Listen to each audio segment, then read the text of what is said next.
de ce débat, permettez-moi de dire quelques mots. D'abord, de vous remercier à travers vous, l'ensemble de l'administration, et plus particulièrement avoir un mot pour Monsieur Demézel qui, malgré des circonstances personnelles difficiles, a tenu à nous aider pour préparer dans les meilleures conditions. Et mes pensées vont vers vous, cher Vincent, et je pense l'ensemble du Conseil. Je connais votre pudeur, mais voilà. Ensuite, nous avons eu un débat d'orientation budgétaire. Nous présentons aujourd'hui ce budget. Il a aussi existé dans chacune de nos communes qui ont fait leur DOB, leur budget après élection, pour se familiariser. Alors, parfois, certains collègues peuvent s'irriter de retrouver le débat montpelliérain.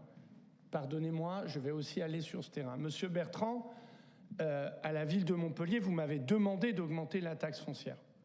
Nous ne l'avons pas fait.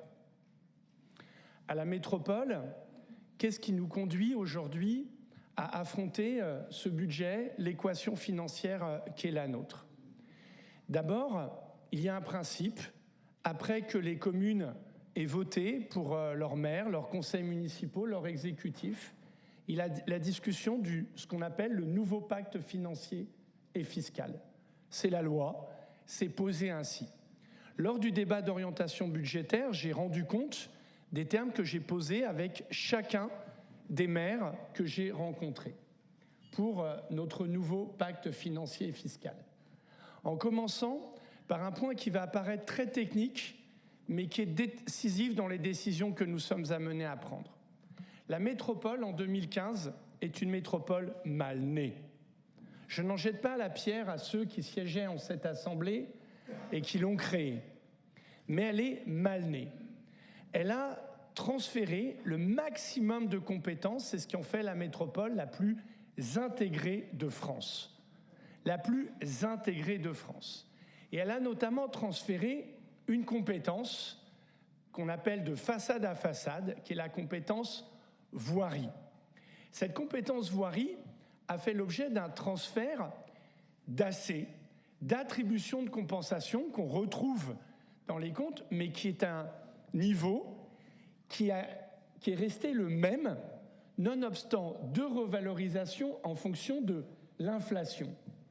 Mais la dynamique de compétences voirie, elle a augmenté, parce qu'il a fallu payer les personnels, affronter les coûts de l'énergie, ce qu'on appelle la ville nouvelle, entre 15 et 25.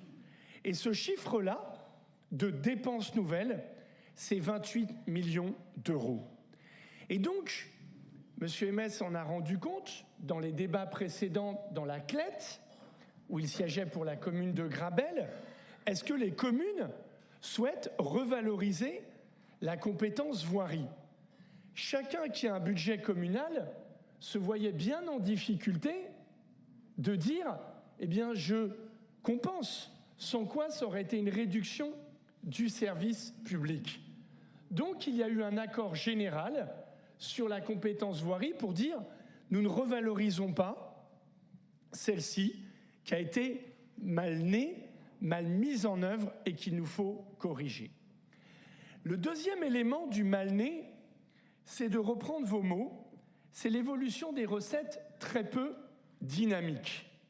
Les seules recettes dynamiques que nous avons dans la métropole, c'est la fiscalité économique, le versement mobilité, ultra dynamique qui finance les dépenses de fonctionnement de notre réseau de transport, dont la gratuité, la CFE et la CVAE qui a été pour moitié ponctionnée.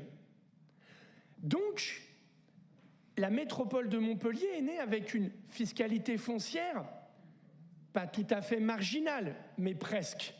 Quant à Toulouse, quand la métropole se crée, le taux est d'environ 13%. Dans la métropole de Montpellier, il est quasi proche de 0,1. Et donc, il n'y a pas de recette dynamique. Par contre, la dépense voirie, elle est dynamique. Et donc, on est dans cette première difficulté. Moi, j'aimerais bien, facile quand on est dans l'opposition, mais ça, c'est la réalité. des chiffres pour que nous ayons un budget en équilibre. Deuxième complexité, moins technique et plus politique, qui est quand même la réalité de la relation entre État et collectivités territoriales. Il ne s'agit pas de faire haro, mais quand même, il est demandé aux collectivités territoriales, et en particulier aux métropoles, d'être invitées davantage à l'effort de redressement.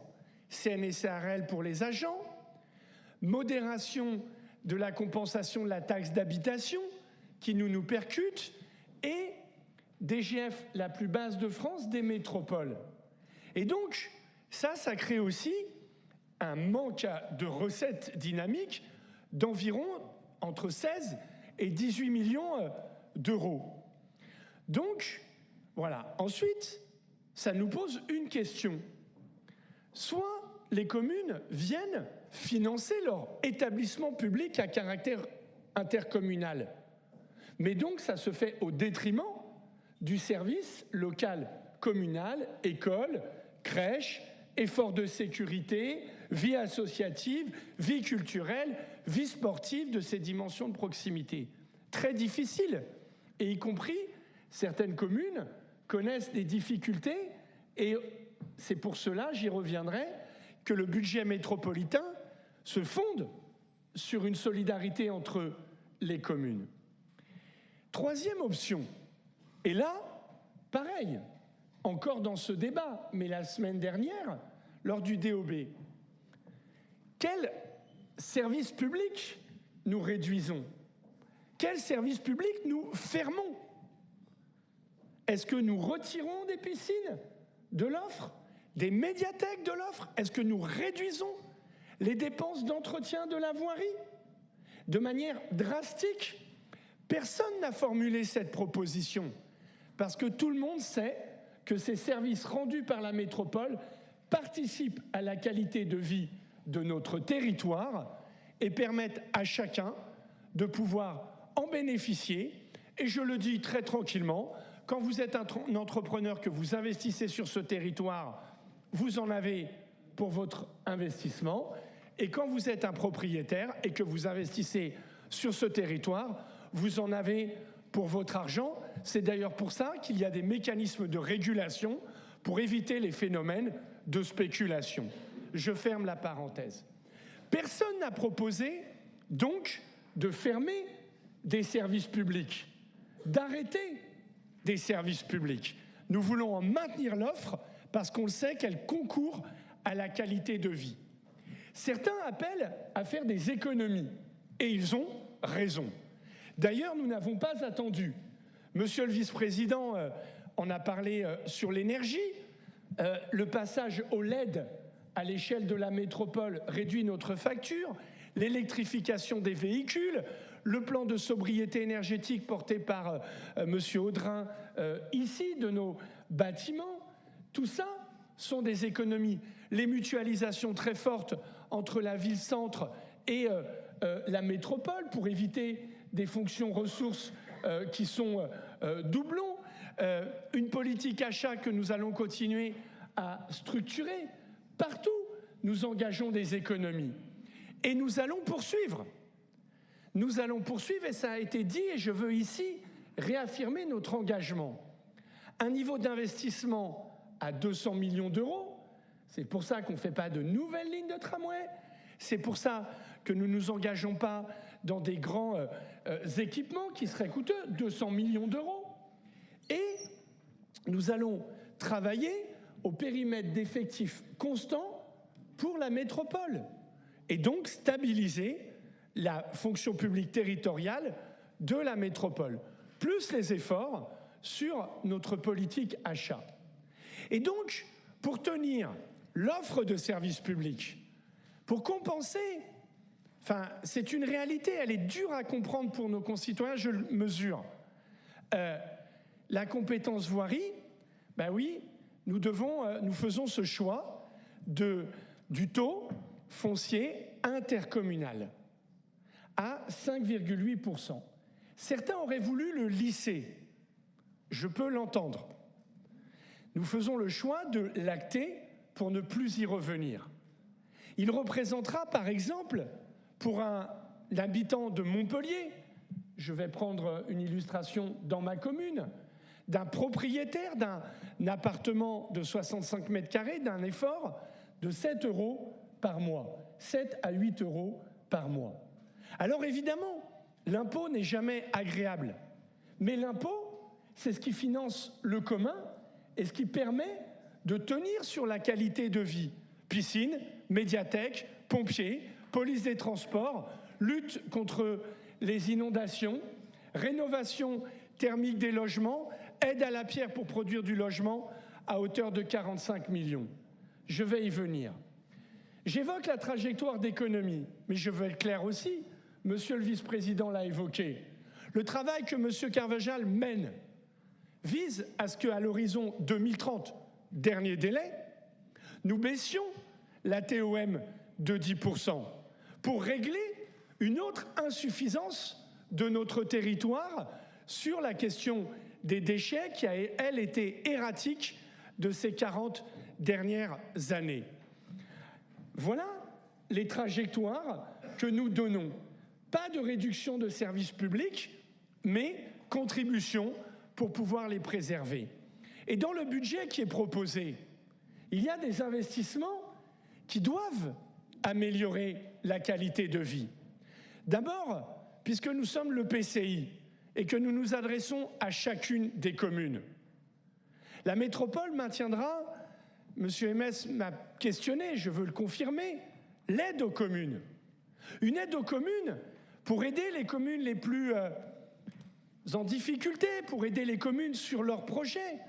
Jamais à Restin-Clières, sans l'aide de la métropole, où ça aurait été difficile, nous aurions pu, chère Géniès, créer cette très belle halle.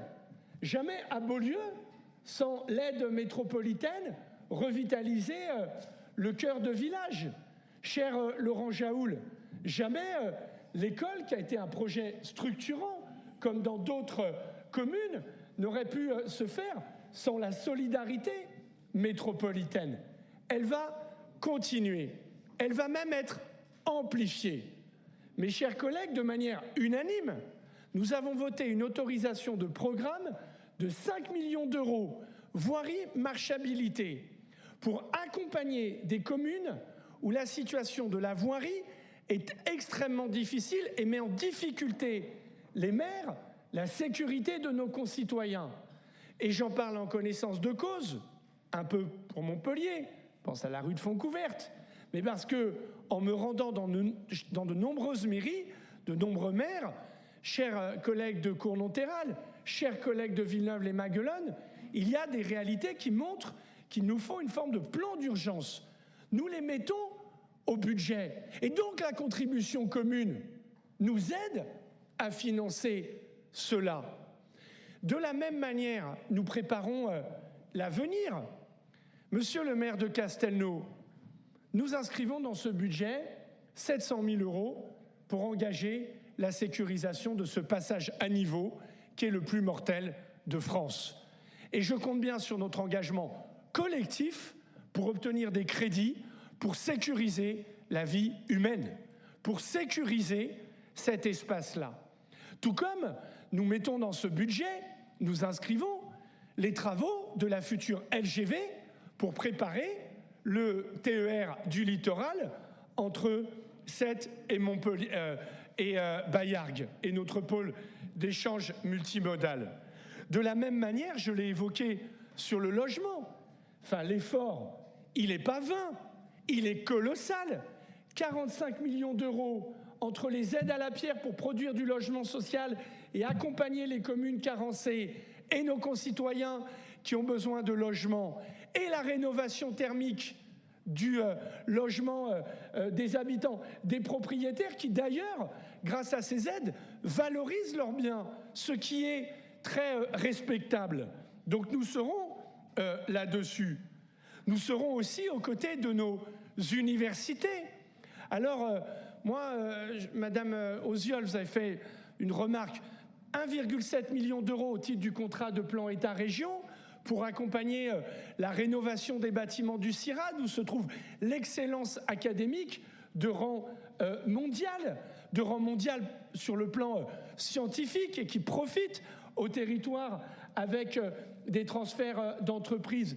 Nous maintenons 700 000 € pour le fonds d'aide aux industries culturelles et créatives et nous semons quoi? De très belles success stories dans le domaine du jeu vidéo et du cinéma d'animation qui aujourd'hui créent de l'emploi. Dans ce budget, nous finissons de payer la ligne 5 de tramway et la ligne 1. Monsieur Jawari, la ligne 1, nous continuons à être la risée du pays en ne connectant pas la gare sud de France. Je ne pense pas que ce soit votre conviction. Mais quand on fait le tramway là-bas, eh bien nous accompagnons le développement d'entreprises en cet endroit. Donc nos investissements, ils portent une ambition de solidarité, une ambition écologique et une ambition de solidarité territoriale. Sont inscrits les premiers financements du programme Bus-Tram, qui concernera d'abord de Cournon-Sec à Genevaux, de Castries à Sablassou, les bus-trams hors de la ville-centre, qui concernent des bassins de population de 20 000 et 20 000 personnes. Mais ça relève d'une solidarité territoriale. Et donc, ce sont nos choix d'investissement. Donc, dans ce budget, il y a ce qu'on va appeler les queues de comète, ligne 5, ligne 1, et des investissements qui continuent à structurer et aménager le territoire. Tout comme nous prenons en charge des investissements parce que c'est aussi un des éléments qu'il nous faut relever. Notre patrimoine commence à avoir un âge certain et parfois a fait l'objet de sous-investissements. C'est pour ça que le Corum bénéficie de 2 millions d'euros d'investissement parce que c'est le Palais des Congrès qui aide nos restaurateurs, nos hôteliers, donc l'emploi. Et je l'ai dit, il nous fallait inscrire ces crédits pour une raison très simple. C'est qu'à Nîmes, ils vont avoir un nouveau Palais des Congrès et qu'on risque d'être en difficulté si notre outil n'est pas performant. Tout comme nos piscines, dont nous avons parlé, 1 million d'euros la piscine, 15 millions au total, 15 piscines, eh bien, nous consacrons 3 millions d'euros sur leur maintien, sur leur entretien. Budget souvent très ingrat. Voilà, tout comme dans le cadre de la compétence GEMAPI, et au-delà par la culture de l'aménagement, et c'est notre ami Jean-Pierre Ricot qui va prendre la main sur ce dossier, on continue de protéger nos concitoyens. Parce que parfois, quand on nous défie sur l'impôt, je l'entends, mais moi je me souviens de l'émotion des habitants de Juvignac, quand nous avons fait le bassin de protection, ceux de la Valsière, ceux que nous faisons sur le Coulazou, dont nous savons que c'est un des cours d'eau très capricieux, comme la Mosson. Et donc il nous faut de l'investissement public sur ces sujets. Parce qu'à la télévision, quand on parle des risques de vulnérabilité et inondation, qui on pointe? Les élus qui justement n'ont pas fait les choix pour protéger l'avenir et protéger leurs concitoyens. Alors face aux épisodes méditerranéens, face aux vulnérabilités incendie, on investit et on soutient nos pompiers, on soutient nos investissements d'inondation. Voilà ce cadre qui est posé à travers ce budget en dépenses, un niveau d'investissement, et en sécurisation en recettes. Enfin, Monsieur Assaf, Montpellier et le reste des métropoles. À Marseille, ils ont le même débat. Ils feront le choix de voter un budget en déséquilibre. Eh bien, ils seront sous tutelle. Ce n'est pas où nous en sommes. À Metz, la situation est très difficile. À Toulouse, et suivez cette actualité des métropoles. Suivez-la bien. Et nous, aujourd'hui, par les choix que nous faisons et les trajectoires qui feront l'objet d'une discussion démocratique qui sera la fin de la discussion sur le pacte financier et fiscal, eh bien, nous créons les conditions de préserver nos services publics, de continuer à améliorer la qualité de vie des habitants. Mes chers collègues, moi je veux vous remercier pour le DOB, vous remercier pour ce débat, mais j'observe que ici, personne n'a dit il faut réduire les amplitudes de fonctionnement des tramways et des bus. D'ailleurs, je sais qu'il faut plutôt les améliorer. Personne ne nous a dit quel service public il était prêt à financer. Et moi, je crois collectivement que nous devons être très fiers que dans chacune des communes, on sente bien la métropole présent, que ce soit à Sussargues par ses équipements sportifs, que ce soit à Jacou par le terminus d'un tramway, etc., etc. La liste peut être ici extrêmement longue. Je vous propose de passer au vote sur le budget tel qu'il apparaît. Est-ce qu'on doit donner lecture? Tu as donné lecture. Je mets aux voix. Ensuite, M. Slimane, vous parlerez sur l'affaire 3. Merci dans l'organisation de... Qui est contre? 1, 2, 3, 4, 5, 6, 7, 8, 9, 10, 11, 12, 13. Qui s'abstient? Une abstention. Deux abstentions, pardon. 2 abstentions adoptées. Affaire numéro 3, M. Slimane, et après je propose, sauf réponse de M.